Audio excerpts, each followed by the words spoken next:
The mining colony of Kepler 442b was supposed to be quiet. Marcus Chen had signed up for guard duty expecting nothing more than watching automated equipment dig through red dirt for rare metals. The pay was good, the work was easy, and after 3 tours fighting the hegemony wars, easy sounded perfect. That was before the ground started shaking at 0400 hours. Marcus rolled out of his bunk as the entire prefab structure groaned around him. Emergency lights bathed everything in harsh red as he grabbed his pulse rifle and tactical gear. Outside, he could hear the other miners shouting in panic. Something was very wrong. He stepped outside into the thin atmosphere, his breath creating small clouds in the cold air. The twin suns hadn't risen yet, leaving the landscape in deep purple darkness. In the distance, the mining equipment had gone silent. That was never a good sign. "Chen, you copy?" crackled his comm unit. "Copy, control. What's the situation?" "Something big just came out of the deep mines." "Really big. All our sensors are going crazy. We lost contact with the night shift down there." Marcus felt his stomach drop. The night shift was 12 people. Good people. Orders? Get down there and find out what happened. Everyone else is evacuating to the transport ships. Of course they were. Marcus checked his rifle's charge and started jogging toward the mine entrance. The ground beneath his feet felt unstable, like something massive was moving underneath. With each step, the tremors got stronger. The mine entrance was a gaping hole in the hillside, lit by work lights that cast dancing shadows on the rocky walls. Marcus activated his helmet's night vision and stepped inside. The tunnel stretched deep into the planet's core, following a vein of crystallized lithium that had made this operation profitable. 20 meters in, he found the first body. The miner's environmental suit was shredded like paper. Whatever had done this possessed incredible strength. Marcus knelt beside the body and noticed something strange. There were no burn marks, no energy weapon residue. The tears in the suit looked more like claw marks. A low rumble echoed from deeper in the tunnel. Marcus raised his rifle and moved forward. His training kicked in automatically. Check corners, watch for movement, control breathing. The tunnel branched into 3 passages. He chose the middle one, following a trail of destroyed equipment and scattered debris. The rumbling got louder. Marcus found the rest of the night shift in the main excavation chamber. They were all dead, their bodies arranged in a strange pattern around the chamber's center. It looked almost ritualistic. At the center of the pattern was a hole in the floor that definitely hadn't been there yesterday. It was perfectly round, about 10 meters across, and seemed to go down forever. His helmet's proximity sensors went crazy. Something was coming up from that hole. Something big. Marcus backed toward the tunnel entrance, keeping his rifle trained on the opening. The rumbling became a roar that made his teeth ache. Then he saw it. A massive head emerged from the hole. It was like a dragon from old Earth legends, but wrong somehow. The skull was elongated and covered in bone ridges. Its hide was pure white, almost translucent, revealing dark veins underneath. 6 eyes arranged in 2 rows glowed with an inner light that hurt to look at directly. The creature pulled itself out of the hole with movements that were both graceful and terrifying. It was easily 30 meters long, with 4 powerful legs ending in claws that could tear through titanium. Wings were folded against its back, too large for the underground chamber. This thing could fly. All 6 eyes fixed on Marcus. He had fought alien species before, the insectoid Vex with their hive minds, the energy-based luminals who could phase through solid matter, the mechanical synthesis armies with their self-repairing bodies, but this was different. This creature radiated intelligence. It was studying him the same way he was studying it. Marcus knew he should run. His rifle might as well be a toy against something this size, but something made him stand his ground. Maybe it was stubbornness. Maybe it was the memory of the dead miners. Or maybe it was something else entirely. The dragon's mouth opened, revealing rows of crystalline teeth. It made a sound that was part roar, part words in a language Marcus had never heard. The universal translator in his helmet struggled to process it. Small. Prey. Thinks. To. Challenge. The voice was like rocks grinding together, ancient and terrible. Marcus felt sweat running down his face inside his helmet. Every instinct screamed at him to run, but he held his position. "I'm not prey," he said, his voice steadier than he felt. The dragon tilted its massive head. All 6 eyes blinked in sequence, a gesture that somehow seemed surprised. It lowered its head closer to Marcus, close enough that he could see his reflection in those alien orbs. "Curious," it rumbled. "The small thing shows no fear. I'm scared, Marcus admitted. But I won't run from you. The dragon reared back on its hind legs, wings spreading wide. The chamber wasn't large enough to contain them fully, but the display was unmistakable. This was a threat posture. This was the moment before it attacked.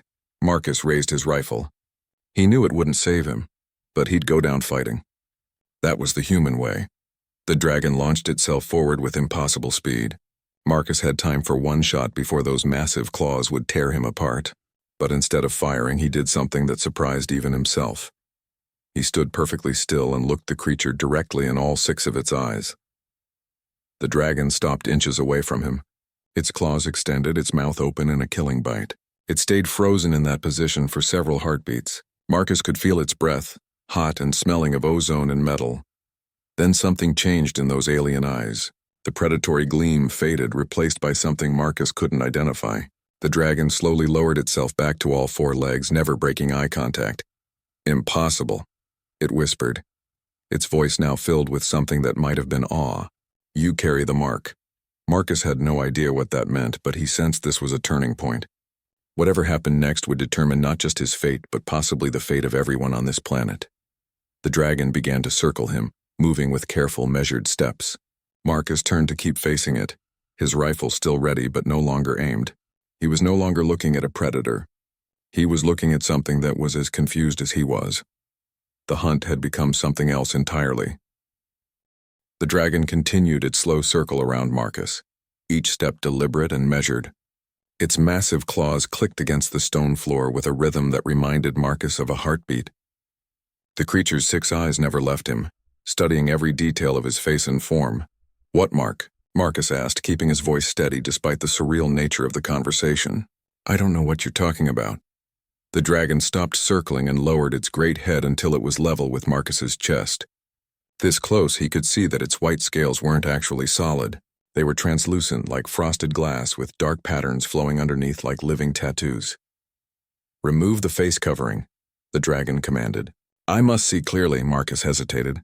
His helmet provided life support in the thin atmosphere, but something in the creature's tone suggested this wasn't a request. Slowly, he reached up and disengaged the seals. The helmet came off with a soft hiss. The air was thin but breathable. It tasted of metal and something else, something old and electric that made his skin tingle. Marcus met the dragon's gaze directly, all 6 eyes reflecting his face back at him in an alien kaleidoscope. The dragon's reaction was immediate and startling. It jerked its head back as if struck, wings flaring wide. A sound escaped its throat that might have been surprise or recognition. For a moment that stretched like eternity, neither moved. The scars, the dragon whispered, its voice now barely audible. The pattern of battles, the mark of the eternal warrior. Marcus touched his face reflexively. The scars were old now, mostly faded.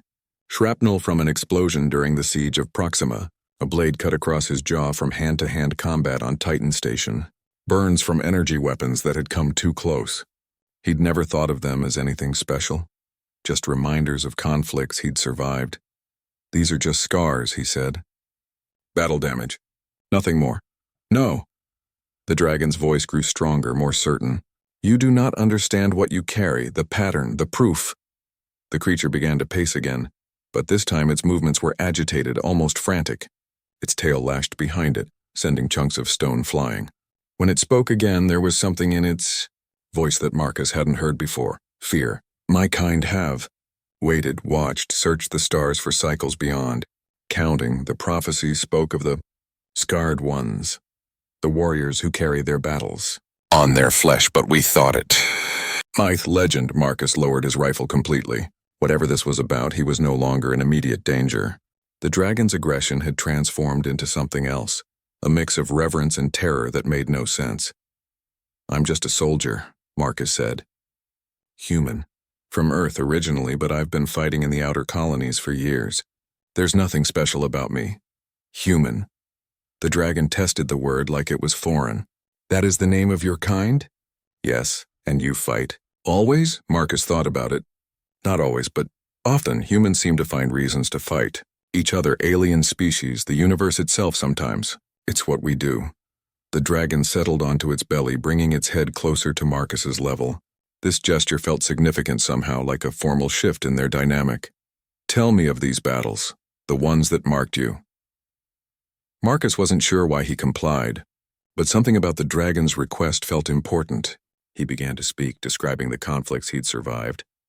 The desperate defense of the research station at Wolf 359, where 40 humans held off 3,000 Vex warriors for 6 days. The Battle of the Void, where human ships had engaged an enemy fleet 3 times their size and somehow emerged victorious. The ground assault on Kepler 186F, where Marcus had led a squad through impossible odds to rescue captured civilians. As he spoke, he noticed the dragon's breathing had changed. Its massive form seemed to relax, but its eyes grew brighter with each story. When Marcus described how he'd carried wounded comrades to safety under enemy fire, the dragon made a low humming sound that might have been approval. "And this is common?" the dragon asked when Marcus finished. "Among your kind?"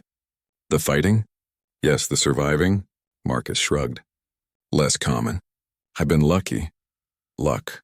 The dragon repeated the word several times as if tasting it. "No, not luck, purpose." The creature rose to its feet again, towering over Marcus. But the threatening posture was gone, replaced by something that looked almost like respect. "I must consult the archives, the ancient records, but first—" The dragon paused, seeming to struggle with something. "First, I must know, when your kind fights, do you fight to destroy? Or do you fight to protect?" Marcus didn't hesitate. "Both. Sometimes we fight because we have to, sometimes because we want to, but mostly, we fight to protect the things we care about. Even those not of your kind?"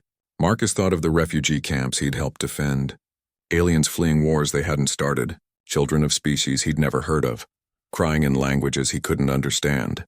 Yes, even then, the dragon's 6 eyes closed simultaneously. When they opened again, something fundamental had changed in their depths. The alien intelligence looking out at Marcus was no longer that of a predator studying prey. It was something else entirely. "Then the time has come," the dragon said, its voice now carrying a weight that seemed to press against Marcus's chest. "The ancient compact must be fulfilled. The debt must be paid." "What debt? What compact? I don't understand any of this." The dragon's wings spread wide, but this time the gesture wasn't threatening. It was ceremonial.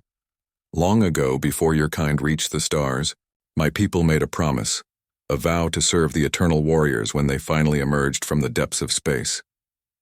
We have been waiting for your kind, human Marcus Chen, waiting for the scarred ones who fight not for conquest, but for protection." Marcus felt the world shift around him. The simple guard duty assignment was becoming something much larger, something that would change everything. "The Ralketh serve no master but the worthy," the dragon continued, "and worthiness is proven not by strength alone, but by the scars that show a warrior's true nature. You have passed the test without knowing it was given." The massive creature began to lower itself toward the ground, its movements slow and deliberate. Marcus realized with growing amazement what was happening. The dragon was kneeling. The sight of the massive dragon lowering itself in submission sent shockwaves through Marcus's understanding of the universe. This creature could have torn apart an entire platoon without effort, yet here it was, bowing before a single human soldier. "Wait," Marcus said, taking a step back. "You don't need to kneel to me. I'm nobody special." The dragon, who had called himself a Ralketh, remained in the submissive position. "You are wrong, warrior Marcus. You are everything we have searched for." "Get up," Marcus insisted. "Please, I don't understand what's happening here, but I'm not your master." "I'm not anyone's master." The Ralketh slowly raised its head, all 6 eyes focusing on Marcus with an intensity that made him uncomfortable. "This proves your worthiness beyond doubt. Only the truly worthy would refuse dominion over the Ralketh." Marcus ran a hand through his hair, trying to process everything. "You keep talking about prophecies and ancient compacts. Can you explain it in simple terms? What exactly are the Ralketh, and why have you been waiting for humans?" The dragon shifted to a more comfortable position, but remained lower than Marcus, a gesture of respect that felt wrong on such a magnificent creature. "The Ralketh are old," the dragon began. "Older than your species, older than most who now fly between the stars. We have watched civilizations rise and fall, empires built on conquest crumble to dust. Species, who reached for godhood only to destroy themselves. The creature's voice carried the weight of millennia, each word heavy with memory and experience. We were not always as you see me now. Once, the Rocketh ruled a great empire. Hundreds of worlds bowed before our might. We thought ourselves supreme, invincible. We took what we wanted and destroyed what opposed us. Marcus could hear regret in the alien voice, a pain that transcended species, barriers. But power without purpose is poison. The Rocketh became cruel, wasteful. We enslaved entire species for sport, turned planets into hunting grounds. Thought ourselves gods among insects. The dragon's scales shifted color slightly, becoming darker, as if the memories physically affected its appearance. Then came the judgment. Judgment? Marcus asked. From who? The ancients, being so old that even to the Rocketh they were myth. They emerged from the deep dark between galaxies and found us wanting. Our empire fell in a single day. Our fleets turned to dust. Our worlds became empty shells. Marcus felt a chill run down his spine. He'd heard whispers of ancient artifacts and dead civilizations during his military service, but nothing like this. The ancients could have destroyed us entirely, perhaps should have. But they offered choice. Extinction or redemption. You chose redemption. Yes, but the price was steep. The Rocketh would serve no longer would we rule. No longer would we conquer. We would become guardians, protectors, but only for those proved worthy. The dragon's eyes brightened slightly, as if remembering something precious. The ancients showed us visions. A species that would emerge from a blue world in the outer arm of the galaxy. Warriors who fought not for glory or conquest, but because fighting was in their very nature. Beings who would carry their battles on their flesh like badges of honor. Humans, Marcus whispered. Humans. The ancients said we would recognize them by their scars, each mark telling a story of sacrifice, of choosing to stand. Between danger and those who could not defend themselves, they would be small, in body but infinite in courage. Marcus touched his face again, feeling the old scars with new understanding. But how can you be sure? How do you know I'm what you've been looking for? The pattern of your scars tells the story of your battles. The mark on your left temple. That is from protecting others, yes? You took shrapnel meant for someone else. Marcus's eyes widened. The dragon was right.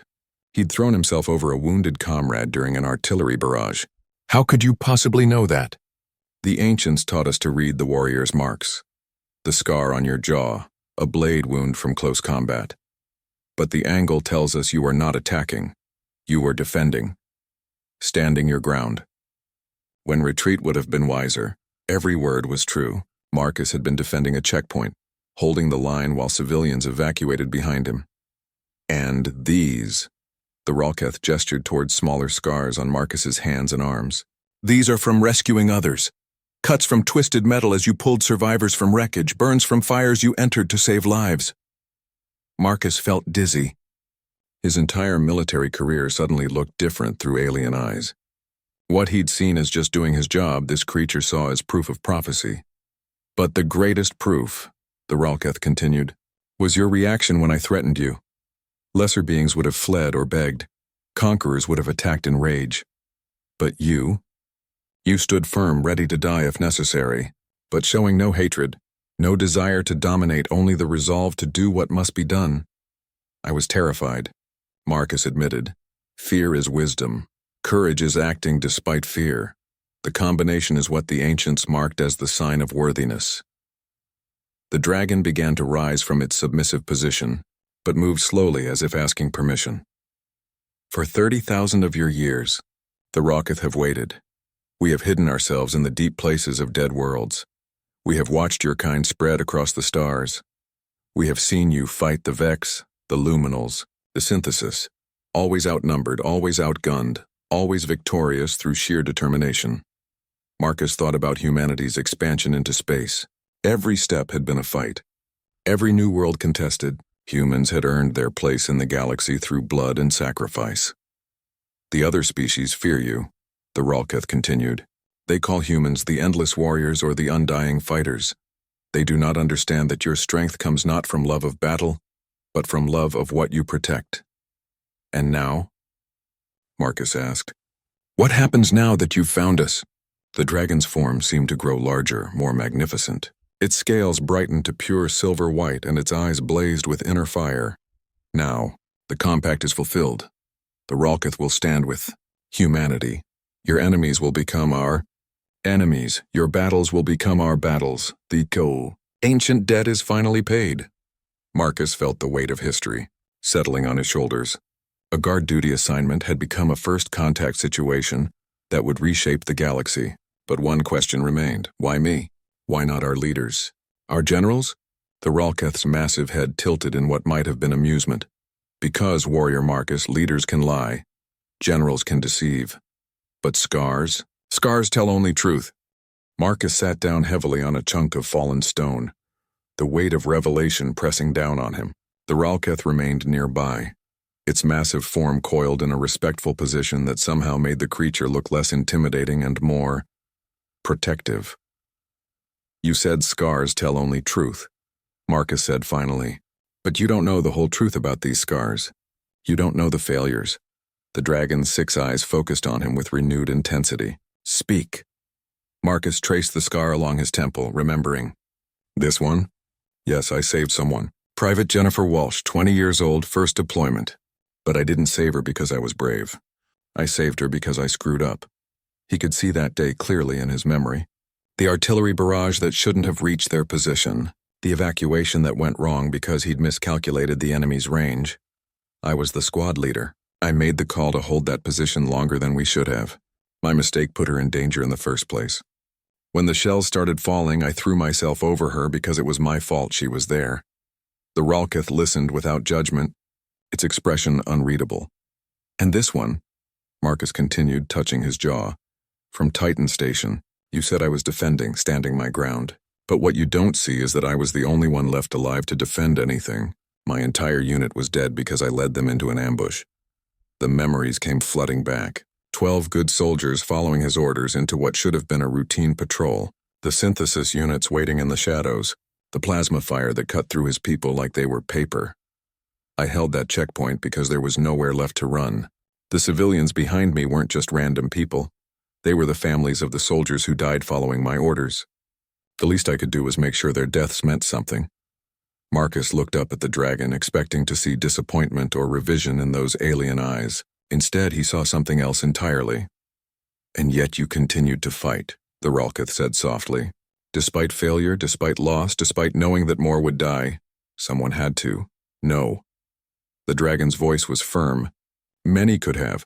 Few would have. That is the difference. Marcus shook his head. You're making me sound noble. I'm not. After Titan Station, I requested transfer to solo assignments. Guard duty. Escort missions. Places where I couldn't get anyone else killed with my decisions? Is that why you are here? Alone on this mining world? Yes, safe assignment. No one to be responsible for except myself. Marcus laughed bitterly. At least that's what I thought.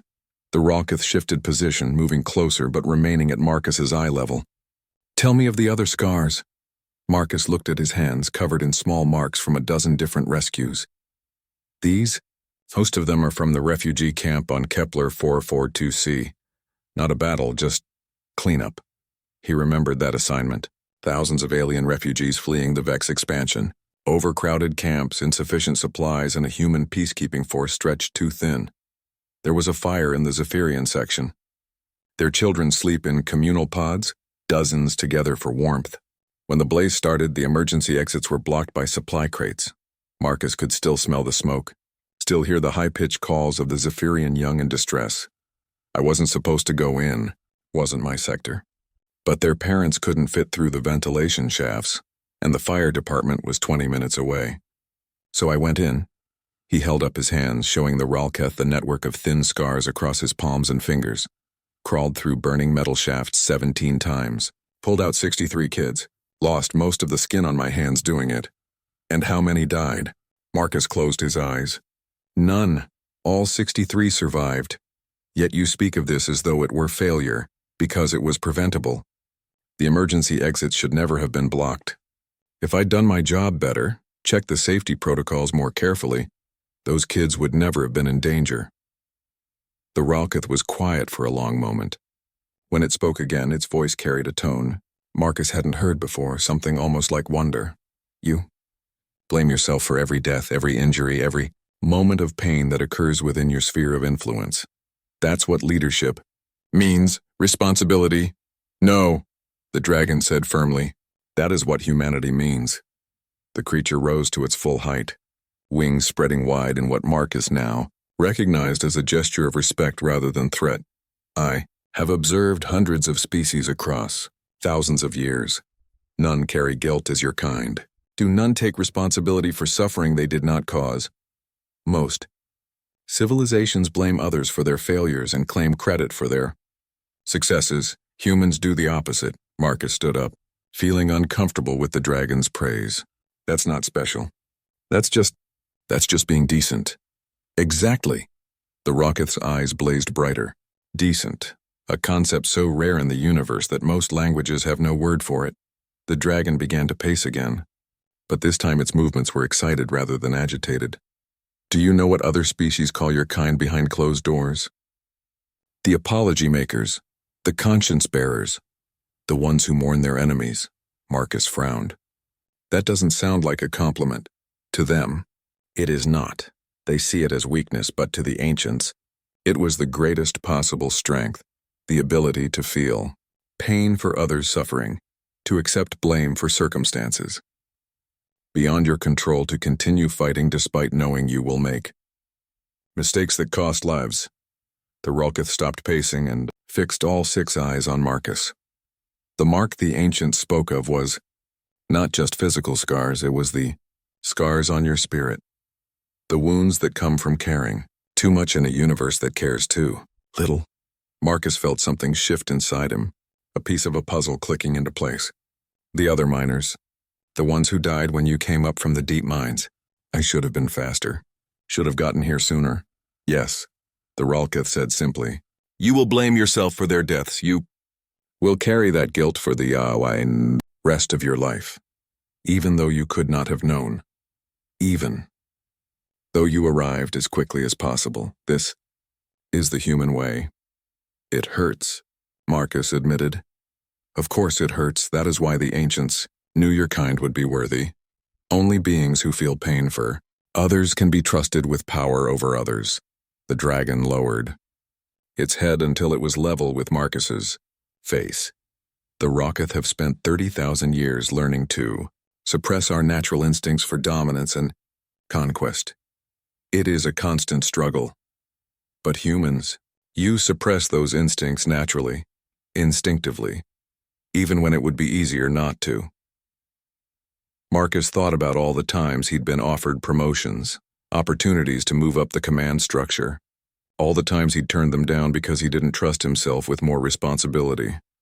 That is why the compact exists, the Ralkith continued, not to serve human conquerors or human overlords, to serve human conscience, to be the strength that allows your kind to protect without becoming oppressors.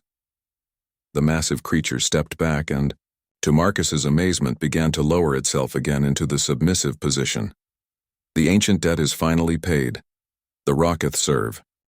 The Ralkith's mind churned with emotions it had not felt for millennia. As it lowered itself before the human soldier, ancient memories stirred, memories of the last time its kind had knelt before another being. That had been before the ancients.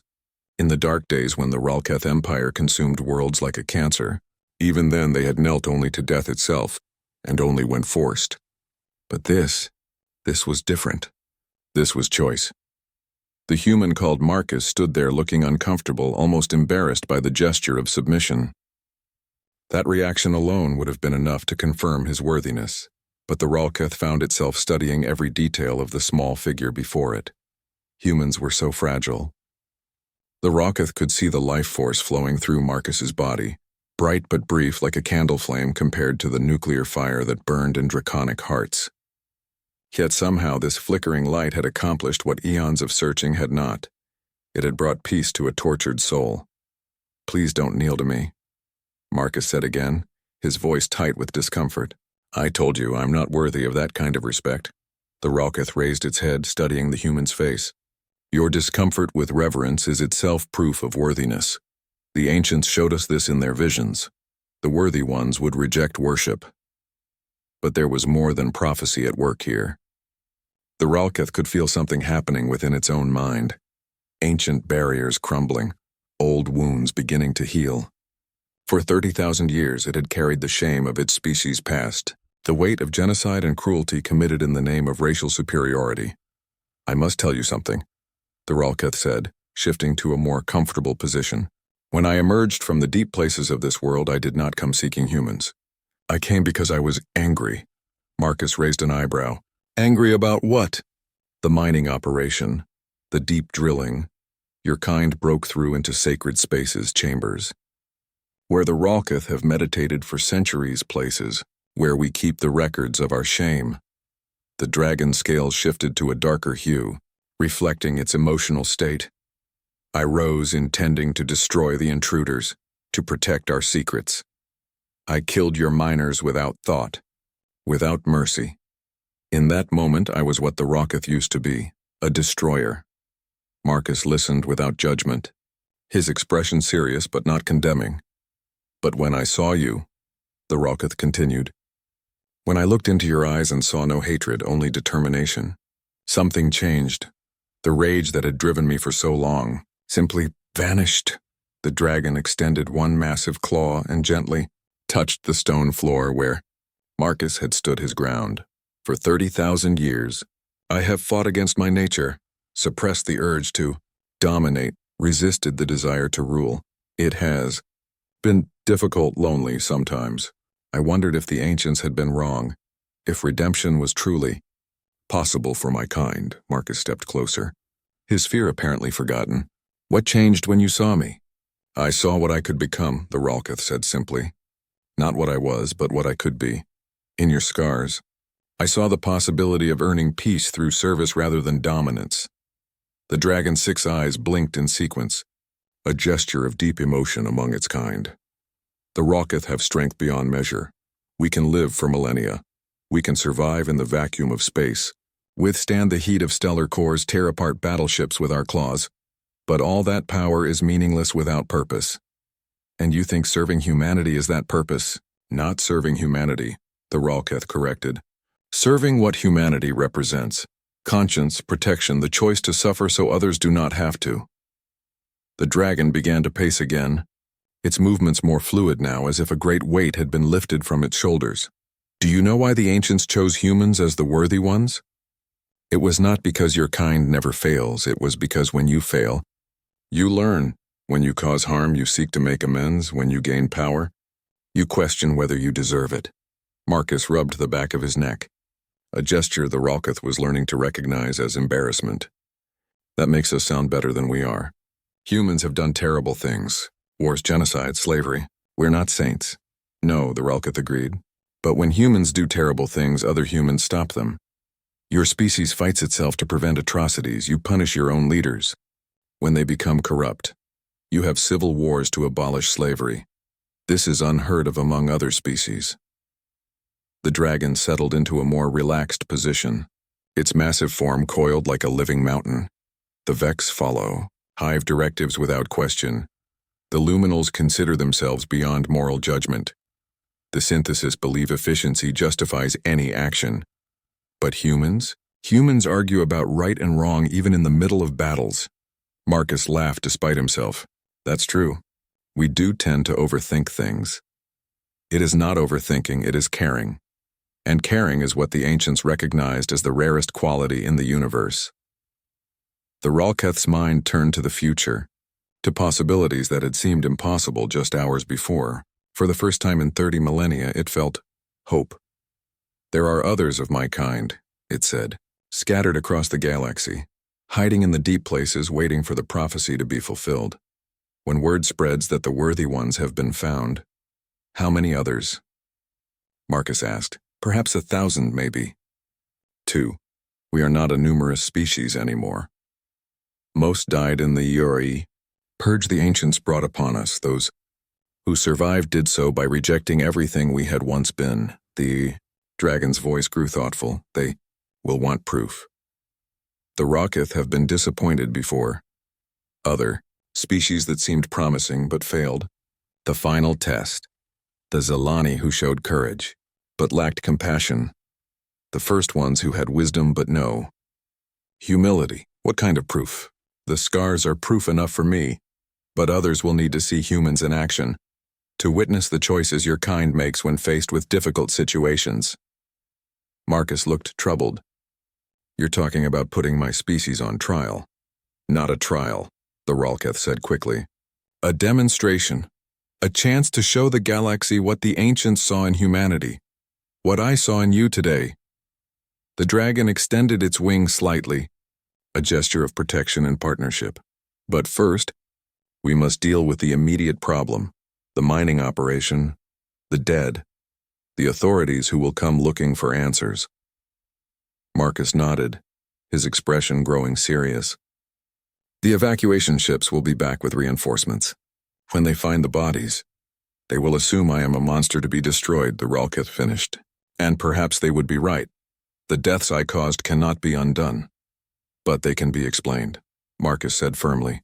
If you're willing to talk to them, to show them what you've shown me. The Ralketh felt another surge of that unfamiliar emotion, hope mixed with something that might have been gratitude. You would speak for me? After what I have done, Marcus straightened. And for a moment the Ralketh saw not just a scarred soldier but the leader he could become. That's what humans do. We give second chances, even to those who might not deserve them. Especially to those who might not deserve them, the Ralketh thought, and perhaps that was the most human trait of all. The Ralketh's mind churned with emotions it had not felt for millennia. As it lowered itself before the human soldier, ancient memories stirred, memories of the last time its kind had knelt before another being. That had been before the ancients.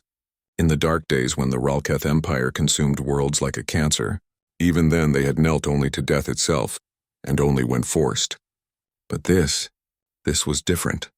This was choice. The human called Marcus stood there looking uncomfortable, almost embarrassed by the gesture of submission. That reaction alone would have been enough to confirm his worthiness, but the Ralketh found itself studying every detail of the small figure before it. Humans were so fragile. The Ralketh could see the life force flowing through Marcus's body, bright but brief like a candle flame compared to the nuclear fire that burned in draconic hearts. Yet somehow this flickering light had accomplished what eons of searching had not. It had brought peace to a tortured soul. Please don't kneel to me, Marcus said again, his voice tight with discomfort. I told you I'm not worthy of that kind of respect. The Ralketh raised its head, studying the human's face. Your discomfort with reverence is itself proof of worthiness. The ancients showed us this in their visions. The worthy ones would reject worship. But there was more than prophecy at work here. The Ralketh could feel something happening within its own mind. Ancient barriers crumbling, old wounds beginning to heal. For 30,000 years it had carried the shame of its species past, the weight of genocide and cruelty committed in the name of racial superiority. I must tell you something, the Ralketh said, shifting to a more comfortable position. When I emerged from the deep places of this world, I did not come seeking humans. I came because I was angry. Marcus raised an eyebrow. Angry about what? The mining operation, the deep drilling. Your kind broke through into sacred spaces, chambers. Where the Ralketh have meditated for centuries, places where we keep the records of our shame. The dragon scales shifted to a darker hue, reflecting its emotional state. I rose intending to destroy the intruders, to protect our secrets. I killed your miners without thought, without mercy. In that moment, I was what the Ralketh used to be, a destroyer. Marcus listened without judgment, his expression serious but not condemning. But when I saw you, the Ralketh continued, when I looked into your eyes and saw no hatred, only determination, something changed. The rage that had driven me for so long simply vanished. The dragon extended one massive claw and gently touched the stone floor where Marcus had stood his ground. For 30,000 years, I have fought against my nature, suppressed the urge to dominate, resisted the desire to rule. It has been difficult, lonely sometimes, I wondered if the ancients had been wrong, if redemption was truly possible for my kind. Marcus stepped closer, his fear apparently forgotten. What changed when you saw me? I saw what I could become, the Ralketh said simply. Not what I was, but what I could be. In your scars, I saw the possibility of earning peace through service rather than dominance. The dragon's 6 eyes blinked in sequence, a gesture of deep emotion among its kind. The Ralketh have strength beyond measure. We can live for millennia. We can survive in the vacuum of space, withstand the heat of stellar cores, tear apart battleships with our claws. But all that power is meaningless without purpose. And you think serving humanity is that purpose? Not serving humanity, the Ralketh corrected. Serving what humanity represents. Conscience, protection, the choice to suffer so others do not have to. The dragon began to pace again, its movements more fluid now, as if a great weight had been lifted from its shoulders. Do you know why the ancients chose humans as the worthy ones? It was not because your kind never fails, it was because when you fail, you learn. When you cause harm, you seek to make amends. When you gain power, you question whether you deserve it. Marcus rubbed the back of his neck, a gesture the Ralketh was learning to recognize as embarrassment. That makes us sound better than we are. Humans have done terrible things. Wars, genocide, slavery. We're not saints. No, the Ralketh agreed. But when humans do terrible things, other humans stop them. Your species fights itself to prevent atrocities. You punish your own leaders. When they become corrupt, you have civil wars to abolish slavery. This is unheard of among other species. The dragon settled into a more relaxed position, its massive form coiled like a living mountain. The Vex follow, hive directives without question. The luminals consider themselves beyond moral judgment. The synthesis believe efficiency justifies any action. But humans? Humans argue about right and wrong even in the middle of battles. Marcus laughed despite himself. That's true. We do tend to overthink things. It is not overthinking, it is caring. And caring is what the ancients recognized as the rarest quality in the universe. The Ralketh's mind turned to the future, to possibilities that had seemed impossible just hours before. For the first time in 30 millennia, it felt hope. There are others of my kind, it said, scattered across the galaxy, hiding in the deep places waiting for the prophecy to be fulfilled. When word spreads that the worthy ones have been found, how many others? Marcus asked. Perhaps 1,000, maybe. 2. We are not a numerous species anymore.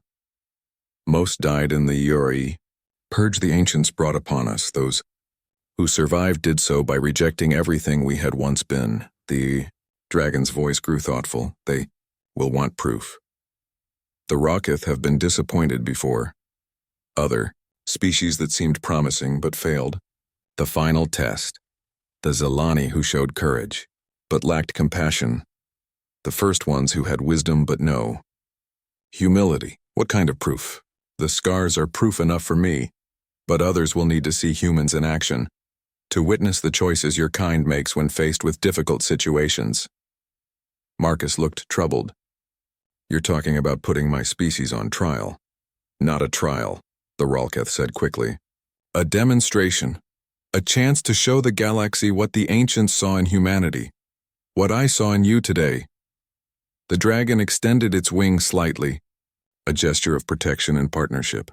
But first, we must deal with the immediate problem, the mining operation, the dead, the authorities who will come looking for answers. Marcus nodded, his expression growing serious. The evacuation ships will be back with reinforcements. When they find the bodies, they will assume I am a monster to be destroyed, the Ralketh finished. And perhaps they would be right. The deaths I caused cannot be undone. But they can be explained, Marcus said firmly. If you're willing to talk to them, to show them what you've shown me. The Ralketh felt another surge of that unfamiliar emotion, hope mixed with something that might have been gratitude. You would speak for me? After what I have done, Marcus straightened, and for a moment the Ralketh saw not just a scarred soldier but the leader he could become. That's what humans do. We give second chances, even to those who might not deserve them.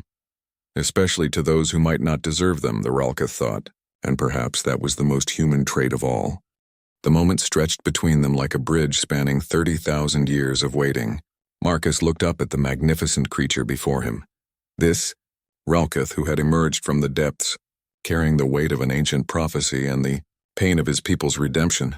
"I need to know your name," Marcus said quietly. "If we're going to do this together, I can't keep thinking of you as the dragon." The Ralkith's 6 eyes blinked in surprise.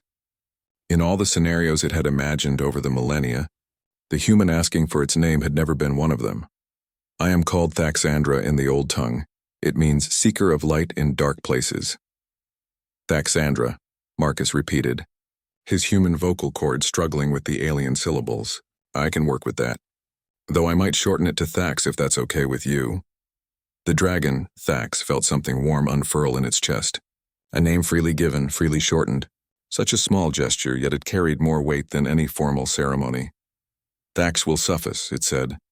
And for the first time in eons, the Ralkith felt truly seen as an individual rather than a representative of its species.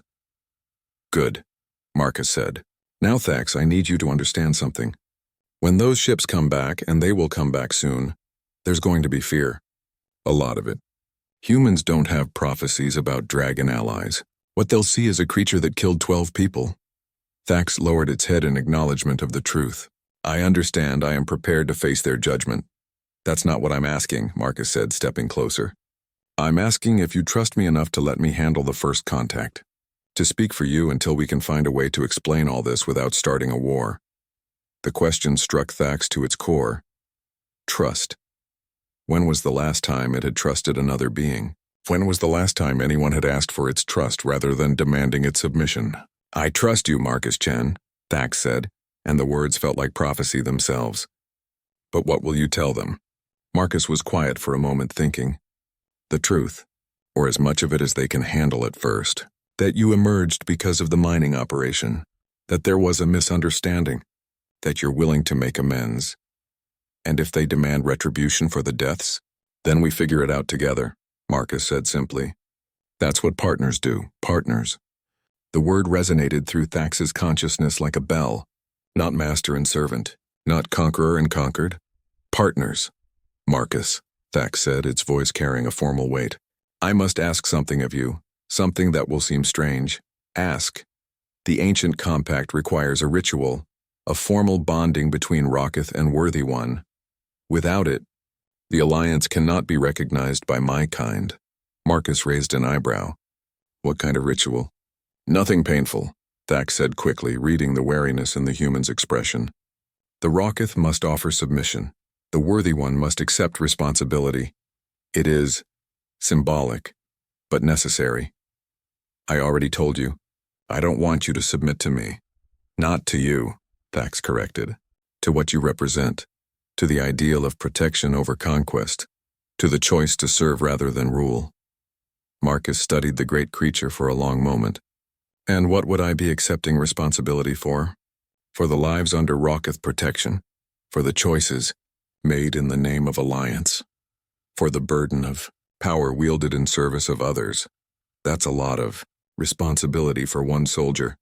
"You already carry it," Thax pointed out. "The ritual simply makes it formal." Marcus nodded slowly. "Okay, but we do this as equals. I'm not your master and you're not my slave. We're partners in whatever comes next." "Agreed." Thax began to position itself carefully, moving with ceremonial precision. It extended its wings fully, displaying the magnificent span that could carry it between worlds. Then slowly and deliberately it lowered itself until its great head touched the stone floor. "I, Thaxandra of the Ralkith, seeker of light in dark places, offer my strength to the service of the Worthy Ones. I pledge my power to protection, my claws to defense, my fire to the guardianship of those who cannot guard themselves." The words echoed in the cavern with a weight that seemed to bend reality around them. Marcus felt power flowing in the air, ancient forces awakening after millennia of dormancy. "I accept," Marcus said, his voice steady despite the magnitude of the moment. "Not as your master, but as your partner. I accept the responsibility to ensure that the alliance between our kind serves justice, protects the innocent, and honors the sacrifice of those who came before us." Light flared around them. Not visible light, but something deeper. Something that touched the soul rather than the eyes. Marcus felt something settling into his bones, a connection that spanned species and time. Thax raised its head, and when it looked at Marcus now, there was something different in those 6 alien eyes. Not submission, but partnership. Not worship, but respect freely given and received. "It is done," Thax said. "The compact is sealed. Until the stars grow cold, the Rocketh stand with humanity." Marcus felt the truth of those words resonate in his chest. Whatever came next, they would face it together. "There's something else," Marcus said. "The other miners who died. I know you said it was a misunderstanding, but their families deserve better than that. They deserve to know their deaths meant something." Thax tilted its massive head. "What do you propose?" "They were miners. They were here looking for resources to help their colonies grow. What if their sacrifice opened the door to something bigger? What if they were the first to pay the price for an alliance that could protect millions? You would honor them as fallen heroes?" "They were heroes," Marcus said firmly. "They died because they were in the wrong place at the wrong time, but that doesn't make their lives less valuable. If this alliance saves even one life in the future, then their deaths weren't meaningless." Thax felt another surge of that warm sensation in its chest. Even in grief, even in loss, humans sought meaning, sought purpose, sought ways to transform tragedy into hope. "I will help you honor them," Thax promised. "Their names will be recorded in the Rocketh archives as the first to fall in service of the Alliance. They will be remembered." A rumble echoed through the cavern, the sound of approaching aircraft. The evacuation ships were returning, bringing reinforcements and questions that would need answers. Marcus checked his rifle and straightened his gear. "Ready for this?" Thax spread its wings and rose to its full magnificent height. For the first time in 30,000 years, it felt proud to be Rocketh. "Ready, partner." Together they walked toward the mine entrance and whatever future awaited them under the alien stars. Behind them, the ancient chambers held their secrets a little less tightly, and somewhere in the deep dark between galaxies, powers older than memory smiled at a prophecy finally fulfilled. The Age of Alliance was beginning.